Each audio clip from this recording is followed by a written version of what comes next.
Pues, si os parece, pasamos ya con la siguiente ponencia. Tiene como título Evaluación y mitigación del impacto oloroso en la gestión de residuos urbanos, contenedores inteligentes, a cargo de María de los Ángeles Martín. María de los Ángeles Martín es investigadora principal del Grupo de Investigación UCO-Green ING, Grupo RNM 271, desde el año 2020, con una trayectoria casi de 30 años en el tratamiento y valorización de residuos orgánicos, urbanos y municipales, incluyendo el impacto odorífero de los procesos asociados. La línea de impacto odorífero incluye caracterización y cuantificación de la emisión, así como el estudio de impacto por emisión en zonas aledañas. Muchas gracias. Buenos días. La presentación que vengo a comentar es un poquito diferente de lo que llevamos estos días escuchando, porque no es una EDAR, no es un vertedero, no es compostaje, también lo tratamos, pero en este caso quisimos dar un giro motivados por el nuevo concepto de la Smart City. No todo tiene que ser buscar aparcamientos próximos y demás. La calidad del aire para nosotros siempre ha sido fundamental. Obviamente, salud pública, la recogida de residuos urbanos garantiza, en ese sentido, la salubridad de la ciudadanía. Queríamos mejorar el bienestar social y la percepción del mismo y, sobre todo, la calidad del medio ambiente. La implantación, a partir de enero de 2024, del quinto contenedor, ha hecho que el paradigma de la recogida de residuos se convierta en una recogida de vidrio, papel y cartón y envases inertes en todos los sitios. Y ahora, unos municipios tenían hasta el 23 fracción resto y otros, como el caso de Córdoba, fracción orgánica, aunque ahora, a fecha de hoy, se están implantando en todos los municipios los 5 contenedores. Para nosotros era un reto que abordar, desde luego bastante multidisciplinar, y desde la perspectiva de que no hay una legislación precisa para ello, no voy a hablar de legislación, que ya se ha hablado suficientemente, y que cada comunidad tiene delegadas las competencias, pues no había una aplicación. Realmente las quejas eran lo único que lo motivaba. Y a nadie le gusta tener un contenedor o varios debajo de su casa. Así que desde el grupo RMN 271, del cual formo parte, el más multidisciplinario y además numeroso, y con la colaboración de un ingeniero mecánico, con la mentalidad un poco de electrónico y una física, y en colaboración con la empresa Saneamientos de Córdoba, la empresa municipal que recoge los residuos, a través de su directora de proyectos de I+D, pues llevamos a cabo este estudio bajo el marco de un proyecto nacional. ¿Qué es lo que pretendíamos? A ver, evidentemente lo primero que había que hacer es cuantificar el problema. Conocemos la SEDAR, conocemos los vertederos, pero los residuos en su gestión y manipulación cambian. Así que los contenedores podían ser parecidos a lo que vemos en los vertederos, pero no exactamente iguales. Así que a la hora de caracterizar, lo primero era caracterizar la fuente sólida odorante, el interior de los contenedores, después, por supuesto, cuantificar el olor, los compuestos orgánicos volátiles propios de cada una de las fracciones, el impacto odorífero de los mismos, porque si no había un gran impacto, a lo mejor no había nada que solucionar. ¿Para qué?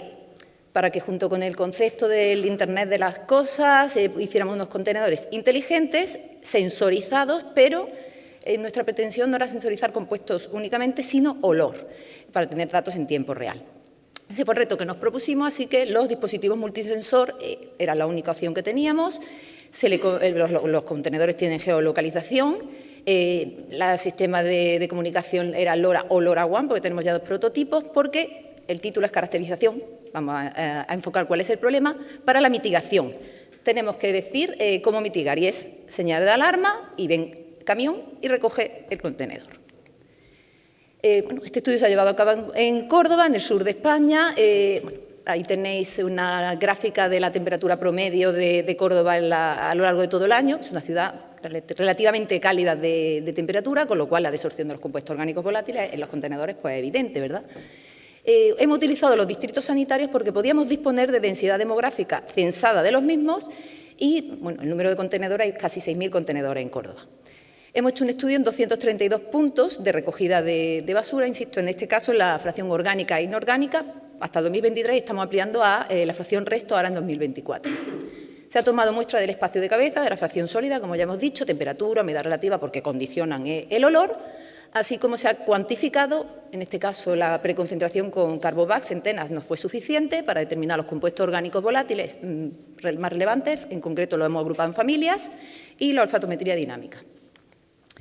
¿Qué hemos hecho? Bueno, pues se le ha hecho un test estadístico no paramétrico a la familia de compuestos orgánicos volátiles, se ha cuantificado la concentración de olor y también se ha hecho una estadística al respecto y se ha determinado la influencia sobre el olor a partir de los parámetros que en una regresión multivariante nos daban, permitiendo ponderar la concentración de los compuestos orgánicos volátiles. Además, el impacto se ha hecho una simulación, una estimación, mediante técnica de dinámica de fluidos computacional, que nos permitía, bueno, pues, evaluar la difusión turbulenta del olor en los vórtices de Kármán que se generaban en intermedios de los sistemas de recogida, entre media de los contenedores, así como episodios de calma. Así que hemos evaluado velocidades del viento menores de 0,5 metros por segundo, teniendo en cuenta número de contenedores, niveles de llenado. De hecho, disponíamos de las rutas, íbamos delante de los contenedores para, bueno, pues, evaluar qué nivel de llenado promedio es el que teníamos. En Córdoba se recoge diariamente la basura, pero sabemos que no en todos los municipios, sobre todo en los medianos y pequeños, esto sucede así. ¿Qué encontramos? Lo primero, globalmente, no hay diferencias significativas entre los compuestos orgánicos volátiles de la fracción orgánica y de la fracción inorgánica. Uf, ¡qué decepción! Nos vamos a las estaciones del año. Sí que hay diferencias, pero siguen sin ser significativas. Y, curiosamente, en verano, que esperábamos pues una concentración más elevada, la concentración se reducía, al igual que en invierno. Bueno, pues las fermentaciones dentro de un contenedor que se encuentran a 40 y tantos grados, dándole el sol durante muchas horas, pues se ve que no era tan elevada como esperábamos. Si nos íbamos a los distritos, casi estábamos en una relevancia significativa, con diferencias significativas, pero tampoco llegaba a ser así. Así que nos planteamos si es que solo teníamos un único grupo muestral. No hay diferencias entre orgánica e inorgánica. Abundando en qué familias eran las primordiales, bueno, pues son prácticamente las mismas, no hay diferencias significativas, nada más que las aminas entre orgánica e inorgánica, y las principales, alcanos, hidrocarburos aromáticos, en las dos fracciones, y en la orgánica, cetonas, mientras que son los silosanos las que aparecen en concentración en la inorgánica. Si nos vamos a ver cada familia durante todo el año, bueno, pues lo que comemos no es exactamente igual. Evidentemente, aquí sí que aparecían diferencias significativas entre familias. ¿Qué más evaluamos? Pues el olor, lo queremos comparar y traducir en olor, ¿no? En la orgánica y la inorgánica, aquí sí que globalmente encontramos una diferencia muy significativa. Aquí está pasando algo, no lo es en COP, pero sí lo es en olor. Si no íbamos a las campañas durante todo el año, aquí ya no eran significativas las diferencias, y en los distritos nuevamente volvían a serlo. Bueno, pues la renta per cápita, los hábitos alimentarios, sabemos que tienen gran influencia. ¿Qué podía estar pasando? Pues que no estábamos determinando, por ejemplo, el amoníaco muy presente o algún sulfurado de bajo peso molecular muy presente en estos residuos. Ponderando el peso con una regresión multivariante, vimos que la fracción orgánica eran más terpeno, hidrocarburos aromáticos los que más peso tenían, y silosanos y silanos en la fracción inorgánica. ¿Por qué hacer todo esto? Porque teníamos que elegir qué sensores ir a comprar. ¿Qué más nos pusimos a buscar? Bueno, la concentración de olor, pues la hicimos clúster, ¿no?, para ver dónde vamos a poner el sistema de alarma. La señal de alarma tendremos que decir una concentración, ¿verdad? Y a ver si tenía correlación o no directa con el nivel de llenado del contenedor. No es exactamente igual, porque si no, poniendo un sensor de nivel, hubiéramos tenido resuelto el problema, pero no era directamente correlacionable, ¿verdad? Nos vamos a evaluar el impacto, porque también podía ocurrir que tampoco olieran tan mal.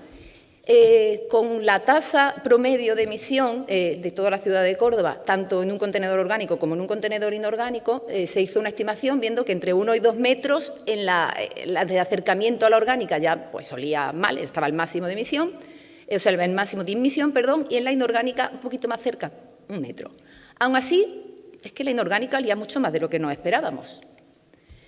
Pero ¿quién tiene solo un contenedor? Siempre hay o 2 o más. Así que el estudio se amplió a unidades de recogida, pues tenemos más, pero bueno, hemos propuesto un promedio, ¿no?, de hasta 4 contenedores con un nivel de llenado del 50% porque era el más frecuente. Y bueno, pues ahí tenéis los mapas de distancias, que es lo que a nosotros nos interesaba ver, señalado en la derecha en la tabla, a qué distancias podemos empezar a percibir. Bueno, pues a 2, 10 o 20 metros, dependiendo de la velocidad del viento, ¿verdad?, podemos tener ya un impacto a la altura de la concentración máxima, que no es el suelo, que es justamente la mitad de la boca del contenedor, porque se hizo también un perfil vertical y se vio que era este, que justamente es donde el promedio de la población, unos más y otros menos, pues tenemos la nariz. Bueno, pues está claro que había que poner el contenedor en contexto inteligente, en modo inteligente, y para ello, ¿qué hicimos? Pues por un lado, hay dos prototipos ya de sistema de comunicación a través del sistema LoRa, que ya está en muchos municipios implantado, o el sistema LoRaWAN, ¿verdad? Y venía el siguiente paso, vamos a buscar sensores. Buscamos un montón de sensores, pero aquí el problema es el coste. Son muchos los contenedores, son caros, están en mobiliario urbano y pueden desaparecer fácilmente, vamos a llamarlo así. Y entonces el daño que te hacen económico era importante, así que los sensores tenían que ser lo más económicos. Hemos ido a sensores de calidad del aire ambiente, pero se saturaban enseguida porque es un sistema cerrado. Así que teníamos que ir a sensores de calidad de trabajo, pero de instalaciones fabriles, ¿no? Así que nos hemos ido, en este caso presentamos con los sensores MQ y lo primero era determinar qué era proporcionar su respuesta. Son sensores bueno, para distintas familias y que contemplaran todas las COP que hemos encontrado antes, además del sulfuro de hidrógeno y del amoníaco, y la respuesta es proporcional al olor. Con ello, pues, ¿qué hicimos? Proseguir, bueno, traducción de analógica digital, bueno, todo, hasta tener, ese es el último prototipo, y ahí tenéis, bueno, una pantallita muy sencilla del dashboard, porque no hemos evolucionado más en este sentido, con colores de alerta, porque la idea era mitigar, y es, oye, estoy avisando de que aquí hay un problema en este contenedor, optimiza la ruta y recoge los primeros, ¿verdad? Bueno, esto simplemente por decir que al final lo que se está haciendo es un sistema de colores, de contenedores, verde, naranja, rojo y una última alarma de fuego, pues también ocurre, para que se optimice la recogida, ¿verdad? No voy a contar nuevamente las conclusiones porque ya la he ido diciendo una a una, simplemente dos de ellas, bueno, relación con dos de ellas. La primera, solo tenemos un único grupo muestral, el mismo prototipo de contenedor inteligente sensorizado no sirve tanto para la orgánica como la inorgánica, con lo cual reduce muchísimo los costes, al menos con la clasificación actual de los residuos, porque tampoco vamos a hablar de eso, pero la gente no separa bien los residuos. Y las unidades de olor las unidades de olor del llenado del 50%, por destacar lo que es el porcentaje más frecuente, es de unas 150 unidades de olor por metro cúbico, porque en este foro creo que todos entendemos en qué rango nos estamos moviendo. Bueno, simplemente dar muchas gracias al foro por considerar interesante la presentación y, por supuesto, al grupo de trabajo que lo ha permitido.